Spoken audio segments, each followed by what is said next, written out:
Metamfetamin er et af de mest udbredte stoffer i verden blandt unge fra 16 til 24.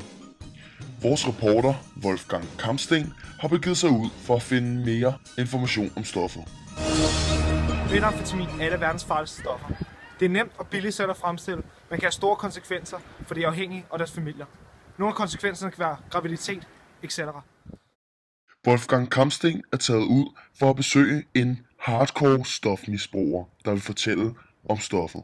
Jeg er taget ud for at besøge Morten Rasmussen, som har været misbruger gennem 16 år, for at høre lidt om hans historie. Hej Morten. Ja, hvad så? Godt du kommer også. Ja, tak. Kan du fortælle mig lidt om, hvordan din år som misbruger påvirker dig? Jamen altså, du ved, det giver dårlige nerver, ikke? Ja, hvordan kan det være? Jamen, det er fordi, at du ved, at amfetamin, det frigiver ligesom sådan nogle stoffer, som dopamin og adrenalin, ikke? Ligesom i nervevævet. Så det ligesom kan få sådan der, via sådan nogle åbne, altså det omdanner ligesom de der stoftransportørerne der til sådan åbne kanaler, ikke? At det frigiver også noget der, alt det der, hvad hedder det, serotonin. Okay. Og hvordan har det så påvirket dit liv?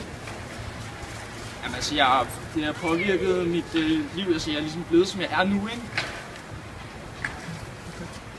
Og kan du fortælle mig om, når du indtager metamfetamin, hvordan foregår det så? Ja, du ved, altså, man kan gøre nogle forskellige ting, ikke? Hvordan? Altså ved indtagning. Ja, hvordan indtager du? Det gør man med forskellige metoder, sådan der. For eksempel, nogle gange så kan jeg finde på at ryge det, eller man kan også bare fyre det ind i ovnen, ikke? Jeg spiser det også. Også drikke det. Tusind tak for det. For at spørge indblik i, hvordan stoffet egentlig påvirker misbrugerne, vil jeg derfor nu valgt at interviewe endnu en hardcore misbruger. Den næste person, jeg skal møde, har desværre ikke indvildet i at bruge sit rigtige navn, så derfor går under aliaset Henriette. Henriette? Nu har vi heldigvis fået lidt styr på Henriette her. Kan du starte med at fortælle mig lidt om den ro, som man føler, når man tager metamfetamin? Hvad hedder det? Rusen består sådan af, at man får den der sådan lidt storhedsvanvid, sådan forøget magtfornemmelse, du ved. Skal man sige, man får ligesom en øget seksualitet. Det er også derfor, du kan for eksempel se, altså nu har jeg 5 drenge, som alle sammen er blevet fjernet fra mig. Hvad med sådan noget med søvn? Hvordan påvirker stoffet det? Jamen, det var så også en del af rosen, ikke? At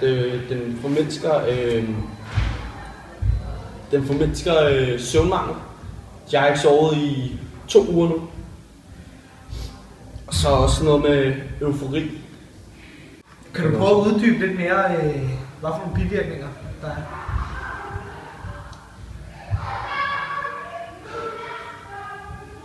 Man tager metamfetamin på regelmæssig basis, som jeg gør, ikke? Så udvikler man en adfærd, som sådan meget bærer præg af, du ved, sådan alle de table. Kan godt blive lidt aggressiv. Kan du ikke fjerne det der kamera, seriøst? Ja, det er til fint. Nej, men fjern lige det der kamera. Vi snakker om bivirkningerne der, ikke? Det kan man godt få noget angst og paranoid psykose med hallucinationer og sådan noget. Og psykosen går så over efter nogle uger, hvis man vil hverken stoppe med at bruge stoffet. Ja, altså, der er noget humørsvingning. Er der nogle fatale konsekvenser af det her? Ja, altså metamfetamin har mange skadevirkninger, og det er både psykisk og helbredsmæssigt. Ja, fatale risikoer, ja, det forekommer ved altså noget på grund af noget forøget følsomhed og altså i forhold til de der neurologiske og psykiatriske symptomer og hjertesymptomer, og det kan så forårsage hjerteblødninger eller blodpropper eller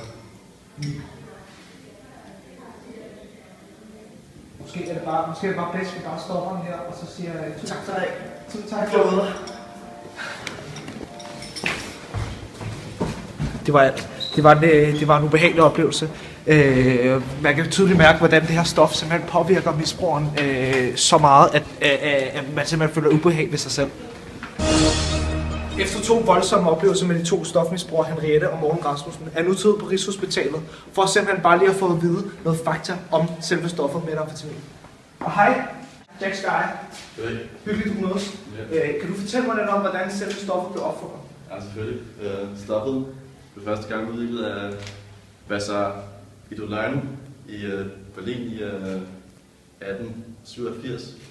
Og så blev det allerførste gang markedsført i 1938 som antidepressiv medicin til USA. Så det med krigen der, ja, det var i 1939.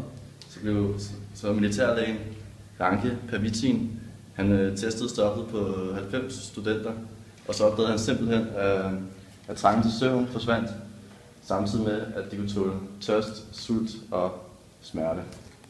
Og det fungerede ligesom kroppens adrenalin. Så det har simpelthen bare været for at holde soldaterne i krig? Ja, og det gjorde de så med at bruge det som doping til lastbilchaufførerne, blandt andet, da tyskerne indtog Polen. Tusind tak for det.